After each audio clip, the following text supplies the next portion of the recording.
Pues muy buenas noches. En esta ocasión contamos con la presencia de la escritora Daniela L. Guzmán, que es autora del libro, un libro, por cierto, muy reciente, ¿no? Que es Un tlacuache salvó este libro del fuego. Un proyecto de Odo Ediciones, que es una plataforma que está encaminada a apoyar los proyectos de nuevas escritoras y nuevos escritores, sobre todo como un término que escuché mucho y leí mucho en la página de internet, que era esto de ficción especulativa. Pero bueno, Daniela, nos gustaría, bueno, a mí me gustaría y nos gustaría a las personas que llegan a ver este canal, que nos pudieras compartir un poco de ti, de tu trayectoria, y te dejo el micrófono libre. Hola Cristian, pues mucho gusto estar aquí. Bueno, pues yo básicamente soy escritora de ficción especulativa, que es lo que viene abarcando ciencia ficción, fantasía, terror, new weird, todos estos géneros emparentados más con la imaginación que con el realismo. Un tlacuache salvó este libro del fuego, es mi segundo libro de cuentos, pero es mi primer libro impreso. Antes de este había tenido un libro anterior que solamente estuvo en versión digital, que se llama Noche de Pizza con mi villano. Y pues tengo por ahí algunas publicaciones de cuento, de ensayo, de poesía, en revistas como Tierra Adentro, Pliego 16, en la revista de ficción especulativa estadounidense Strange Horizons. He sido becaria del FONCA, del PECDA, soy graduada del Clarion West y pues más o menos esa es mi trayectoria a grandes rasgos. Además, muy joven, ¿no? Yo nací en 1980 y tú en 1991, ¿verdad? Sí, soy del 91. Ya estas generaciones ahí en un Twitter, en el Twitter decía que quién iba a ser la primera escritora o escritor que iba a llegar a ganar el Javier Villaurrutia, ¿no? Si de los que nacimos en los 80s o los que nacieron en los 90s. Y al parecer sí, ¿no? Se ve que toda la generación de escritores que nacieron a partir de 1990 vienen con todo, ¿no? Y bueno, esto... Tu segundo libro, el primero, por cierto, está de descarga gratuita, ¿verdad? En Google Play, por ahí revisé, ¿verdad? Sí, sí, así es. Pero los dos están en descarga gratuita. También nos la Cuache salvó este libro del fuego. Se puede leer de manera gratuita en EPUB, en formato Kindle y, y ya. Y ya, muy bien. Bueno, pues la verdad, gracias a un contacto de Twitter, pude llegar a tu libro y me llamó mucho la atención. Estaba por ahí el libro el cuento del Tlacuache, por cierto, que se podía leer en un portal. Y al revisarlo, me llamó mucho la atención que utilizabas el carácter de katakana tsu, ¿no? Y con le dabas nombre al tacuache. Si nos podrías comentar un poco al respecto. Sí, pues eh, este fue un cuento que salió de forma felizmente espontánea.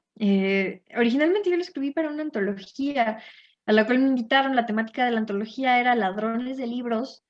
La antología al final no se hizo porque esto fue a principios del 2020, pues se atravesó la pandemia y muchas cosas vinieron a cancelarse, así que la antología no se hizo. Pero pues yo me senté a pensar qué puedo escribir sobre ladrones de libros. Y tenía yo un manuscrito casi terminado sobre cuentos en los que la metáfora o el tema tenía que ver con los animales, entonces dije, bueno, pongámonos, que sea doble reto, que sea de ladrones de libros, pero que sea de animales. Entonces pensé, bueno, animales, ladrones de libros. Y empecé a pensar quién del reino animal podría ser un ladrón de libros. Y se me ocurrió que pensando en el contexto latinoamericano, mexicano específicamente, o que fuera un animal muy endémico, pues pensé en un tlacuache. Dije, los tlacuaches son traviesillos, deditos largos, y los vemos por ahí robando libros. Y pues se me ocurrió esta idea de un tlacuache que robaba libros. Y fue muy espontáneo, o sea, realmente fue un cuento que salió muy natural. Empecé a escuchar la voz del personaje, o sea, en cuanto investigué un poco, porque dije, bueno, ¿qué puedo saber de los tlacuaches que me aporte más? Y llegué a esta cuestión de que el tlacuache fue el ladrón del fuego en muchas mitologías de las culturas originarias de México. Y eso inmediatamente me hizo la conexión. Si es el ladrón del fuego, entonces un tlacuache que se siente culpable por estar provocando por haberles dado la tecnología a los humanos y que los humanos estemos provocando esta debacle ecológica con la tecnología que nos dieron los tlacuaches, por así decirlo. Y empecé a escuchar, cuando tuve como esta idea de tlacuache que se siente culpable por haberle dado el fuego a los humanos, empecé a escuchar su voz y empecé a escuchar que me decía estas cosas, que se llamaba Tzu, que no le gustaba la idea de tener un nombre, pero pues así como porque su compañero, que es un jaguar, le dice, tienes que decirme tu nombre porque el fin del mundo no se atraviesa sin nombres. O sea, se le ocurre inventar que su nombre es el katakana Tzu, que tiene una forma como de carita feliz. Y me pareció un detalle como muy tierno, y porque aparte es un tlacuache es un tlacuache que hace muchas referencias de anime y referencias de la cultura pop en general y referencias de... Viene a ser un tlacuache que tenía este conocimiento y que ante ante la pregunta de ¿cómo te llamas? Se le ocurre, pues soy una carita feliz, soy Tzu. Sí, y de los que estudiamos japonés, decimos, ¿no? Que tsu mira, es una carita y mira hacia el suelo, El y suelo. chi mira hacia el cielo, ¿no? Entonces, Sí. ¿tú has tenido esta formación? ¿Has estudiado japonés en algún momento de tu trayectoria? Sí, yo estudié japonés como 3 años, bueno, ¿qué sería? Así como 2 años y medio, 3 años. Como desde el 2018 y el año pasado por cuestión de tiempo, de que ya las ocupaciones me podían. Lo dejé, pero sí es algo que me gusta mucho, o sea, es algo que en algún momento me gustaría retomar porque sí es muy, pues es un idioma muy bonito, es muy apasionante y bueno, a mí que me gusta el anime, que me gusta la cultura japonesa en general, pues sí tiene como toda esta ilusión de hablar japonés. Y justo para allá vamos. La verdad es que sí tenía muchas dudas respecto a tus motivaciones y también a lo que pones en tu obra. Revisé el encuentro de escritoras de este año, cuando que organizó precisamente Odo Ediciones, y había una parte donde decían, bueno, pues sí, todos jugamos videojuegos, ¿no? Pero ¿qué videojuego jugamos? Y entonces de repente comentabas que estaba el juego de abogados, ¿no? Y sí, yo también me quedé, cuál es ese videojuego de abogados? Y alguien en el chat puso, ¿no? El nombre, y resulta que es como un juego Otome, ¿no? Un juego de estos ¿cómo se puede llamar? Este tipo de historias, ¿no? Japonesas, no sé, además del anime, del manga, los videojuegos, ¿qué te atrae de Japón como tal? Ah, mm, Pues no sé, yo creo que ahora sí que soy o sea, soy bastante pop en ese sentido, porque mi acercamiento a Japón, pues, vino a partir del anime, de los videojuegos, posteriormente de empezar a interesarme en el idioma. Claro, yo fui de las que vio Samurai X desde pequeña, entonces, pues siempre está como esta fascinación por la historia de los samuráis y la era Meiji y la era Tokugawa. Y pues sí hay como un cierto interés por estas cuestiones históricas. También, pues por la literatura japonesa, ¿no? También, pues bueno, también empecé siendo lectora obviamente de lo más pop, de Haruki Murakami, pero también en algún momento dije, bueno, pues más autores y encontré, por ejemplo, a Natsume Soseki, que me encanta su libro Soy un gato. Ay, creo que me trabé. Sí, Ace Attorney, que es un videojuego, una novela visual japonesa. Ay, Dios, creo que me estoy trabando, ¿o no? Yo te escucho bien, sí, Tal sí, vez, solamente se trababa tu imagen, porque yo te dejé de ver. sí. Este, sí, bueno, Perdón, comentaba que en este juego de abogados, sí. justamente sale Natsume Soseki en este videojuego, y es algo, pues, que Ahora el que ya te vi un poquito service más adicional. cortado fui yo. Permítame un segundo, a ver si podemos mejorar un poquito la transmisión. Dame un segundito. Sí, Sí, Porque aparte es muy interesante porque creo que ya llegaste al término, ¿no? Que es esta novela gráfica, ¿no? Sí, Sí, sí, sí. Entonces, en Japón, bueno, no sé si tú lo sepas, pero existe todo un género de novelas gráficas que se han derivado de las novelas escritas, ¿no? Entonces, sí. por ejemplo, si tú te haces fan de un videojuego de novela gráfica, vas y encuentras en una librería como Tora Noana o como K-Books la versión impresa, ¿no? De esa historia. A veces un spin-off, a veces otras, ¿no?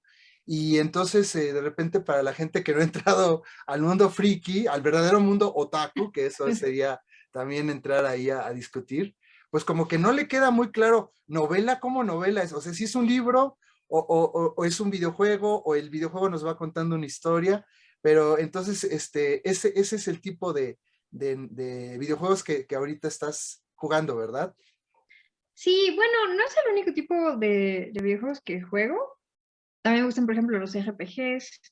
En este caso, por ejemplo, Fire Emblem, la saga de Persona, pero también, que también son también muy japoneses, son JRPGs en todo el concepto. Pero sí, las novelas visuales, que pues son justamente como, digamos, historias con cierto grado de interactividad, que pues ves la imagen, ves puro diálogo y diálogo, diálogo, diálogo, diálogo, diálogo, y es casi pues como una novela, pero con dibujitos y con interactividad. Y ahí viene la gran pregunta. ¿A ti te gustaría más adelante hacer una novela así o con esta estructura? O quizás tomar estas estructuras narrativas que vienen de estos productos japoneses y jugar con ellas o utilizarlas. ¿Qué piensas? Sí, fíjate que sí, sí es algo que he tenido deseos de hacer. Todavía no se ha llegado el día en el que yo diga, hay una historia que yo veo, o sea, ya concebí una historia que tiene que tener esa forma, pero sí es algo que me gustaría hacer en algún momento. De hecho, yo estudié como tal animación y arte digital y me especialicé en desarrollo de videojuegos, pero no le di por ahí, más bien me empecé a dedicar a escribir. Pero sí creo que si yo hubiera conocido este tipo de juegos cuando estaba todavía en la carrera, probablemente habría sido lo que habría intentado hacer y quizás sí me habría quedado haciendo eso. Ahorita que me fui por el lado más puramente literario, sí veo algo, sí lo veo como algo que podría pasar, pero a lo mejor como en unos 5 o 10 años más, como no era este momento, pero sí en algún momento me gustaría experimentarlo. Pues excelente.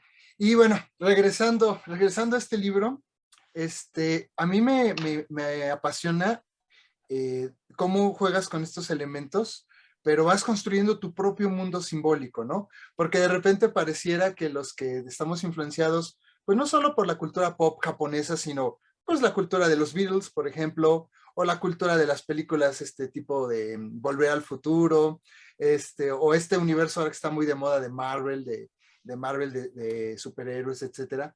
Pareciera que estamos como imitando, pero realmente el labor del verdadero creador es tomar estos elementos y conjugar un mundo propio. Y tienes en este libro el cuento, el famoso cuento del Pikachu, ¿no? De los Pokémon. Y es increíble.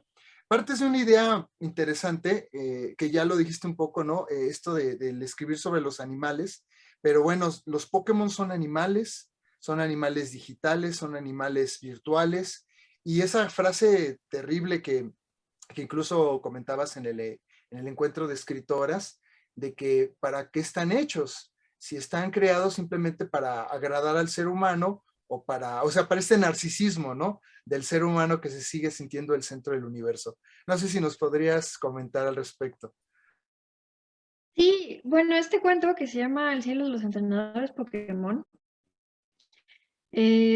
Bueno, yéndome un poquito más atrás, tú hablabas ahorita de construir el universo propio, como de tomar estas influencias de la cultura pop y construir algo propio, porque de repente podría ser la tentación solamente imitar. Y de repente la gente me ha preguntado por qué incluir estos elementos, y yo más bien pienso que yo parto siempre de tratar de crear algo propio y luego los elementos se incorporan solitos, porque porque al momento de reflexionar me doy cuenta que esas cosas están en mi cabeza, están en mi universo y dialogo simbólicamente con ellas. Entonces, en este caso, este cuento surgió justamente de que en una ocasión fui yo al circo con mis sobrinas y, y, y no, obviamente no había ido al circo desde que se prohibieron los animales y me tocó ver que todavía hacen un número con animales, pero es como con una especie de disfraz,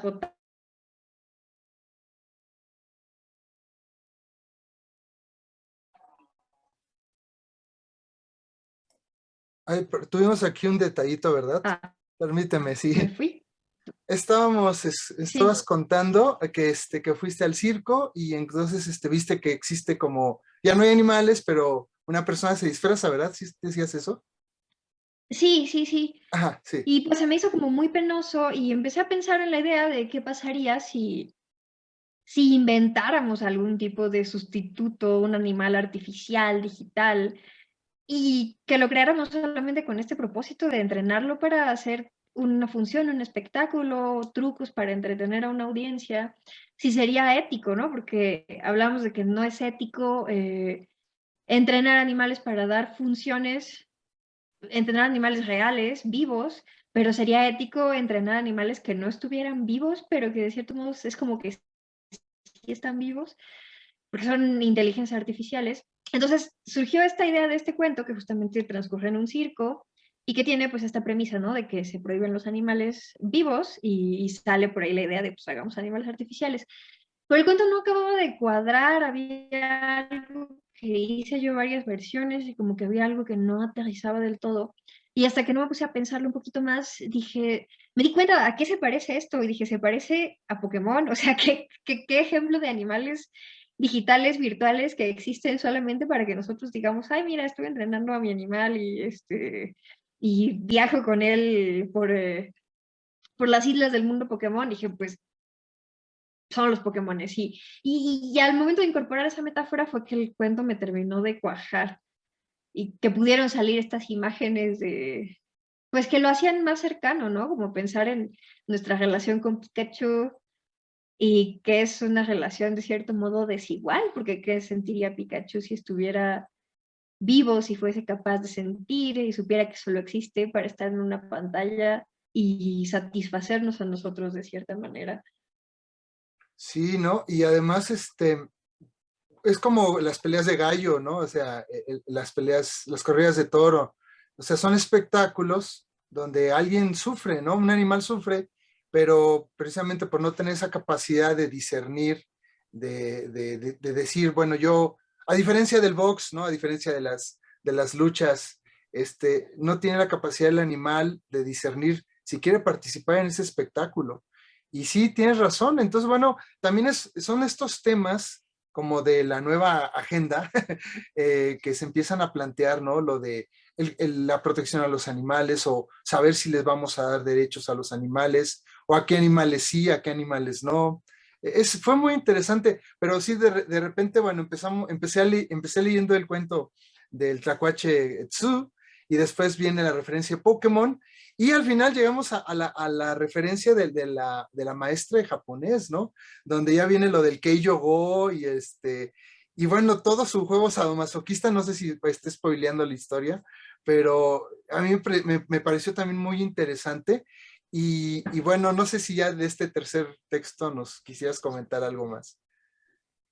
Sí, bueno, ese es el texto más antiguo de este libro.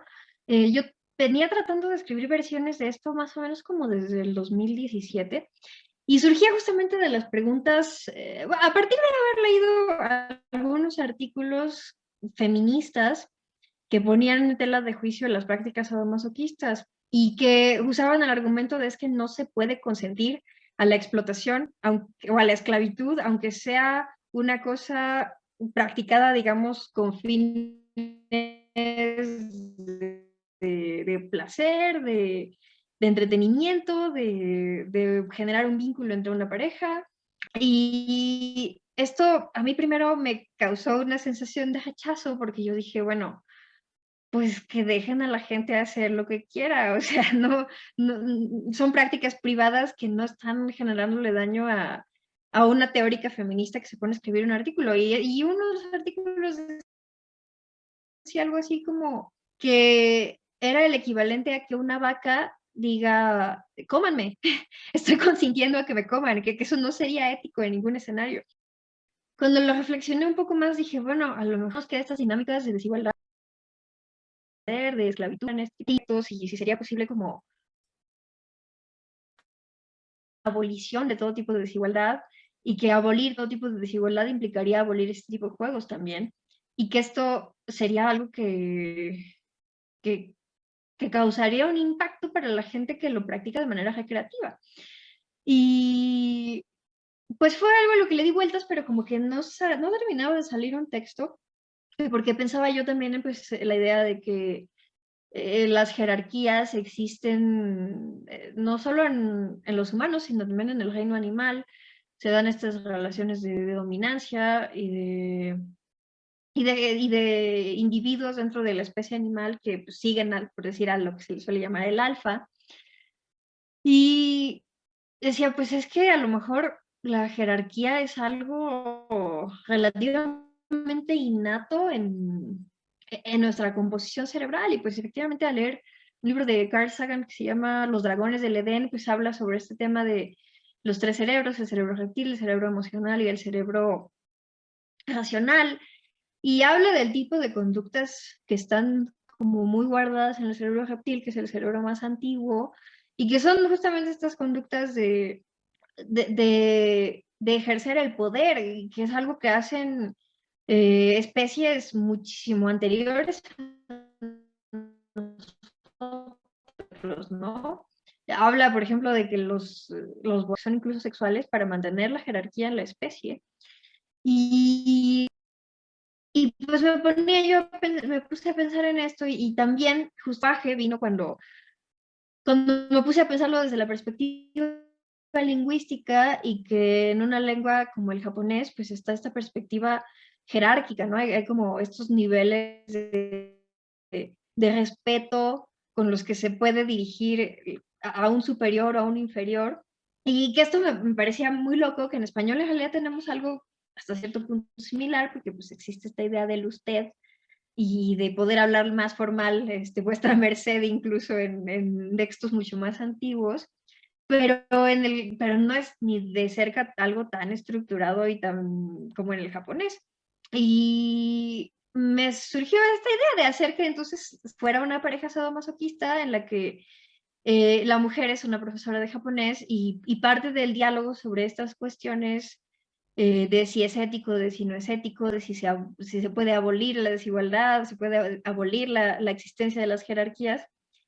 Parte del diálogo está expresado de manera lingüística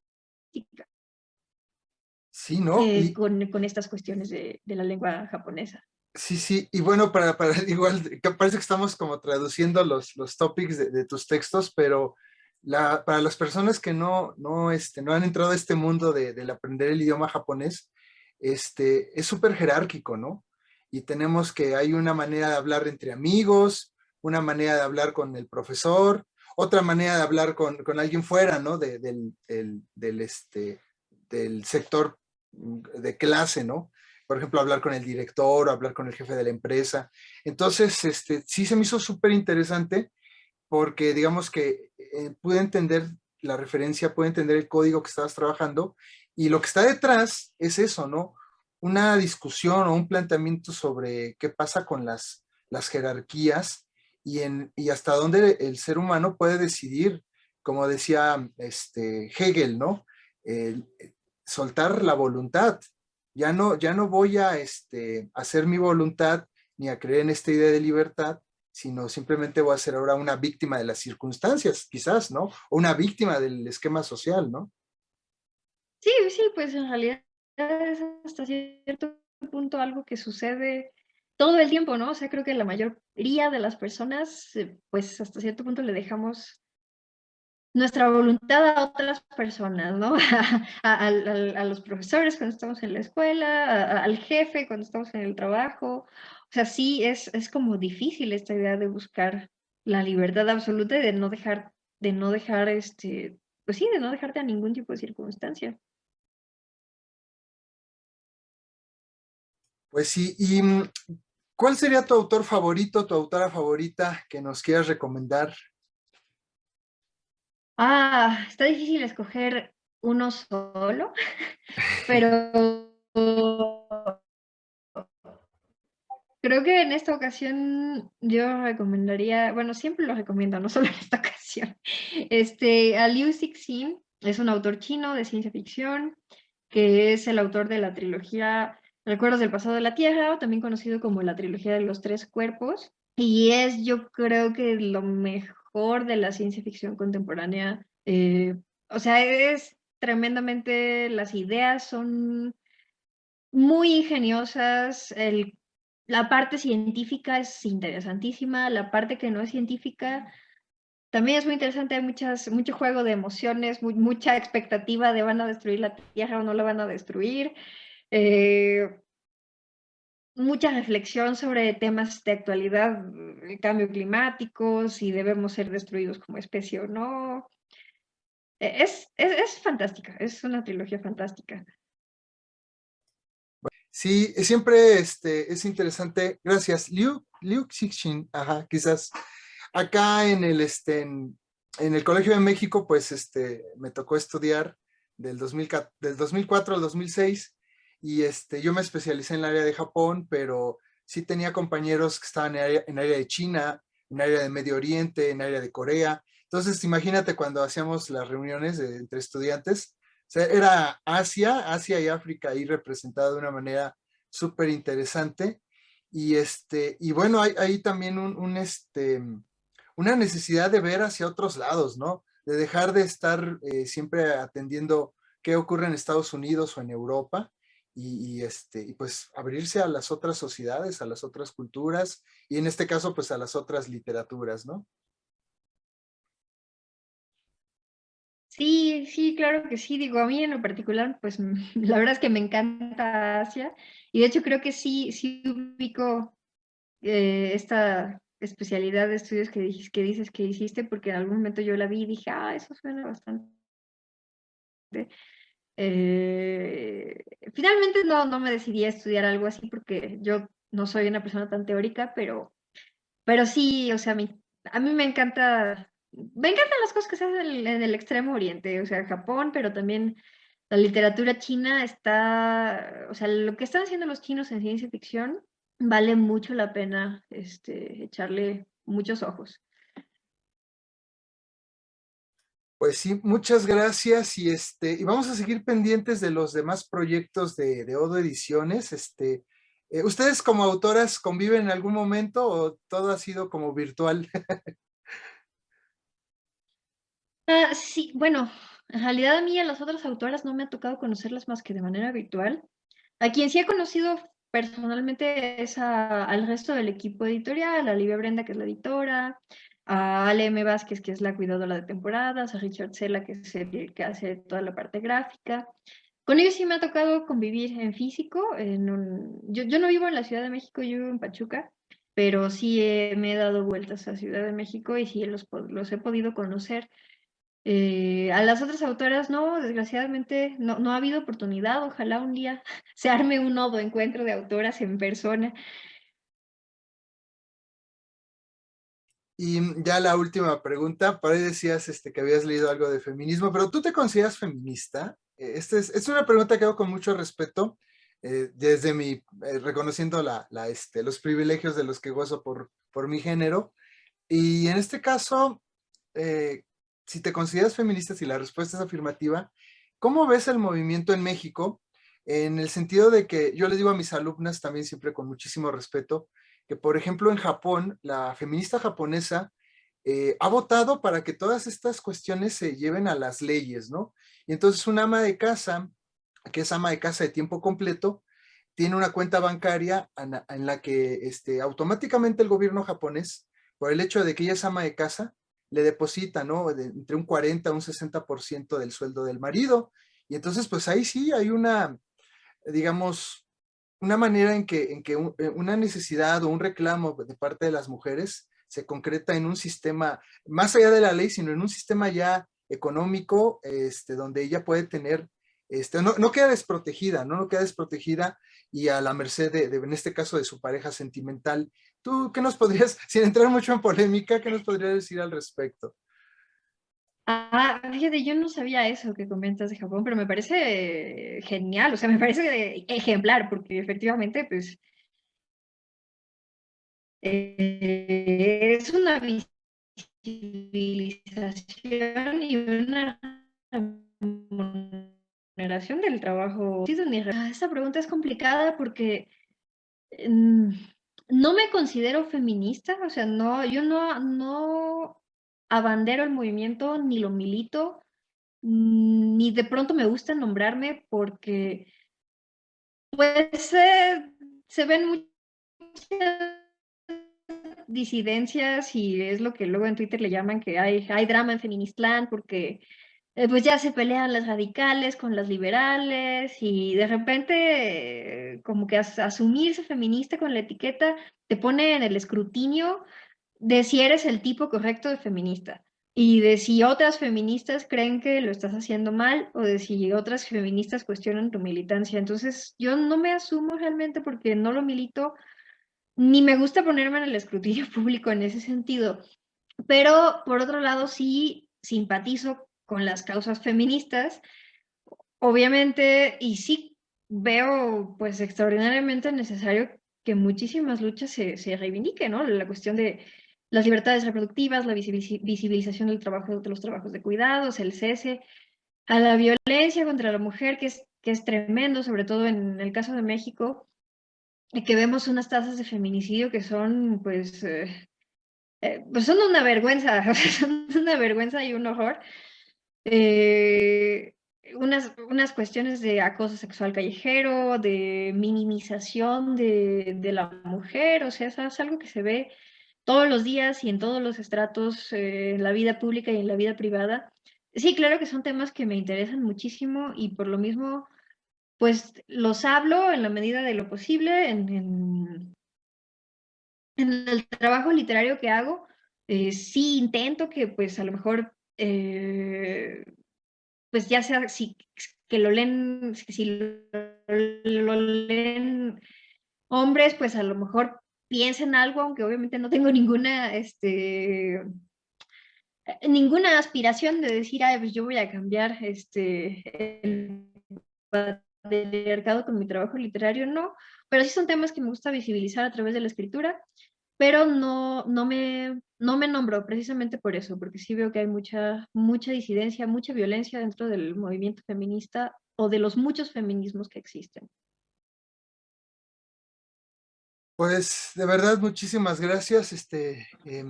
No sé si algo más que quieras decir fuera de todos los temas que hemos hoy tocado. Pues nada más, has hablado de temas bastante por la invitación, otra vez. Sí, ya, ya. No, decía que nada más agradecerte por el espacio, agradecerte por la conversación, creo que hemos hablado de varios temas muy interesantes, y pues hacer la invitación a las personas que nos eh, un tlacuache salvó este libro del fuego digital como los puntos de venta físicos, y pues también que los libros se manejan en formato de preventa, las preventas para que los libros se puedan imprimir, se puedan llevar al papel, puedan ocurrir y puedan llegar hasta tu casa y hacer esta difusión de la literatura especulativa.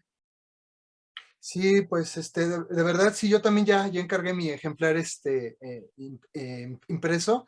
Ojalá en un momento dado nos podamos ver para que me lo autografíes. Sí, claro que Y sí. el siguiente proyecto de Odo Ediciones es de tu compañera, ¿verdad? Ahorita se me va el nombre de la autora, que es el de las, ópalos, ¿verdad? A Sí, ver, es La temporada del ópalo de Gabriela Damián Mirabete, también sí. una autora de ficción especulativa muy reconocida, con mucha trayectoria en antologías. Nada, y si pueden buscar su cuento que se llama Soñar en el Jardín. Es justamente muy relevante porque habla de los feminicidios. Sí, lo encontré y es brutal, ¿no? Cuando le dice la imagen holográfica, le dice, no, pues yo vivía, yo ya no existo, ¿no?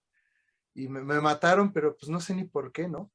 No sé si conoces este libro, de veras que también quería mostrártelo. ¿A dónde se quedó? Este, que no tiene nada que ver con ficción, ¿no? Por lo contrario, ¿no? La fosa de agua, a ver si se ve por acá. Sí, se ve. No, no lo conozco. De Lidiet Este, Carrión. ajá, es, bueno, una periodista mexicana, también ahí la sigo en Twitter, y es terrible, ¿no? O sea, llegamos, para el último libro que publiqué, que fue Pain of the Haze, que por ahí hay poemas sobre violencia sexual, pues yo tuve que consultar ahora sí a los clásicos, desde Sade, pasando por ahí a Miller, un poco otra vez retomar Nabokov, pero cuando llegué a este libro, o sea, ¿no? La realidad supera la ficción terriblemente, ¿no? Entonces nos cuenta, por ejemplo, el caso de una chica de 15 años que es violada por los varones de un taller mecánico y que la acaban asesinando y y lo hacen precisamente pues para que ella no los delate frente a la autoridad judicial, ¿no? Entonces es súper fuerte, realmente toda esta violencia que se ha generado en México a partir de los sexenios de Felipe Calderón y después con Peña Nieto, pues va a marcar, ha marcado y va a marcar la literatura que va a seguir saliendo en los próximos años, ¿no? Yo estoy muy en desacuerdo, por ejemplo, lo que escribe Elmer Mendoza, ¿no? Firmado con un Kleenex y esto. Sí debe haber, inclusive si nosotros tocamos estos temas, debe haber un espíritu de denuncia, ¿no? Porque pues seguir reproduciendo esta narcoliteratura o esta machiliteratura no tiene sentido ya. Pero bueno, y ahí yo te hice una recomendación no ficcional y sí, por eso me interesaba mucho su proyecto y me interesó mucho lo que platicaron ustedes en su encuentro de escritoras y claro que vamos en redes sociales, en el blog, después de este video vamos a poner todos los enlaces para que puedan acceder tanto al proyecto de Odo Ediciones como a tu obra, a tu libro del Tlacuache. Bueno, ahora sí, algo más. No, pues por mi parte sería todo. Pues muchas gracias por la recomendación esta que me haces. Y pues nada, nada más. Te agradezco mucho, Cristian. Pues bueno, un abrazo virtual a distancia y seguiremos, dejamos también tus redes sociales en Sí, el blog para que te sigan y bueno, te conozcan un poco más. Muchísimas gracias, Daniela. Hasta muchísimas pronto. gracias. Un abrazo. Hasta luego.